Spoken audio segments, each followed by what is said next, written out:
I've fielded this question a lot lately, and it's always asked in a really similar manner.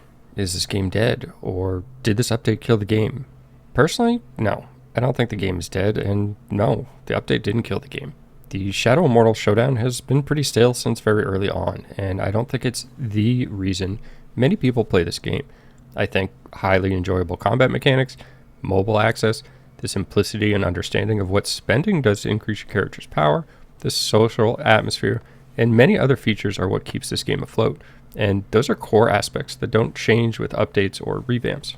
Now, I do feel strongly that returning bugs like falling through the floor, rampant cheating without any repercussions, invisible players within PvP modes coming back again, the lack of any true MMR system to separate skilled players from lesser skilled ones, or the fact that every video I make seems to have platinum sellers in the chat are all highly detrimental to the health of the game. Does the Shadow Immortal conflict even matter in this game? Well, not really. There are now weekly quests available on both sides, and the Immortal rewards are better. Perhaps they didn't used to be worth the effort for many, but with the changes they're more appealing. However, since 70% of the time we'll see the spenders on that side now, a small amount of legendary crests for players who need hundreds of gem power is kind of whatever. And additional legendary items from Kions, when these players AFK grind, or pay someone to do it for them all day, is pretty worthless. I'm saying the best part of bringing your clan immortal used to be the benefit and power increase it provided to the free-to-play and low spenders of your clan, but now it's just minimal gains for the pay-to-win crowd. Now, these terms used to be very misleading because most whale clans had high resonance leadership, with their members having a wide range of resonance values, including many free-to-play. The non-whale clans were typically more casual players, and it's not much of a surprise the spending player base was typically more active, or at the very least, just used pilots and bots to further their character progress. But now, we're seeing almost all the higher resonance players, more active players, consolidate into 3 clans across most server clusters after some cloak pixels that lie a year in the future. And soon, they'll split into 5 to 10 clans when they're on the shadow side to facilitate cycle changes and get back to accruing immortal time. This means whale clans are now whale clans, like nothing but whales. And if they aren't, they've replaced those that weren't if they had someone who fit the bill.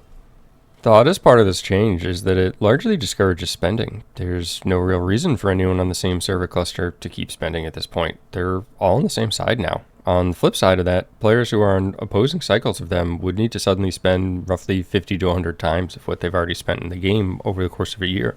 And doing so alone would just be futile.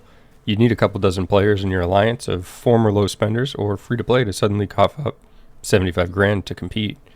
Tons of players in Diablo Immortal are in love with the new Alley of Blood that's available. This limited time event features rules of engagement, which essentially normalize all players to potentially make more fair matches. Now, there's still some room to be desired in terms of matchmaking, but for a LTE, this is likely the best we'll see, and I think what we got is more than adequate. So what exactly is making players love this event so much? First, it's available 24/7 as opposed to the Battleground, which has 4 2-hour windows in which you can queue during the day, and these windows never change, meaning if there are times that aren't convenient for you, you may never be able to make the Battleground. The previously mentioned rules of engagement also allow the entire player base to be placed in the same lobby, as opposed to brackets like we saw for so long in the Battleground, and randomness is good. If you lose the Alley of Blood, there's no real in-game reason to prevent you from queuing again, whereas the Battleground, if the matchmaker has you locked against a less than favorable player on the other side, you might elect to queue dodge, or wait until a later time to queue again in hopes that you don't face the same player.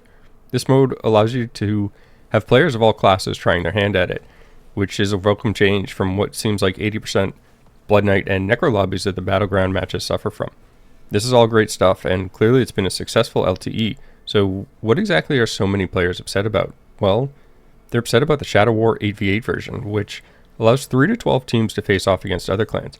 The biggest problem is that the new version didn't solve the largest issue the Shadow War faced, and that's the lack of another team on the other side. Even if you were fortunate enough to get a team, it was often a whale clan versus a non-whale clan. Fast forwarding a bit, if we see the arrival of cross-server Shadow Wars, it won't matter in this current iteration either, because even losing, the whale clan alliances won't be knocked out of the top 10 on their server clusters, where they'll still be able to compete in the Rite of Exile to overthrow the cycle, and the free-for-all, in which they'll just win virtually unopposed, meaning that the Shadow and Immortal conflict likely needs to go region-wide, or perhaps another change. All of the North American East servers could potentially face off, making these cloaks even more coveted, but Would that leave enough players to challenge the reign after further player consolidation occurs? Or does the clan size need to be drastically reduced, with features of the game requiring large amounts of players like, say, the 80 required to defend Immortal Reigns, completely revamped? Also in this update is the random dungeon finder, or what former World of Warcraft Wrath of the Lich King players call the death of the game. And to that I say both yes and no. I think the addition of Dungeon Finder to WoW or Diablo Immortal is good overall. For WoW, I think it was a tad too early. The player base wasn't ready for it, but with any MMO, the games are grinds. And newsflash, when you grind for months, years, or decades, you get older, and features are needed to allow you to continue progressing without requiring the social commitment 100% of the time. For DI, I think the timing was alright in regards to players' attitudes on grinding versus, well, chit-chat. But I'm concerned about the implementation alongside the Immortal Cloak. Hopefully the player base doesn't forget there are human beings on the other side of those screens. As always, thanks for taking the time to watch, and have a great day.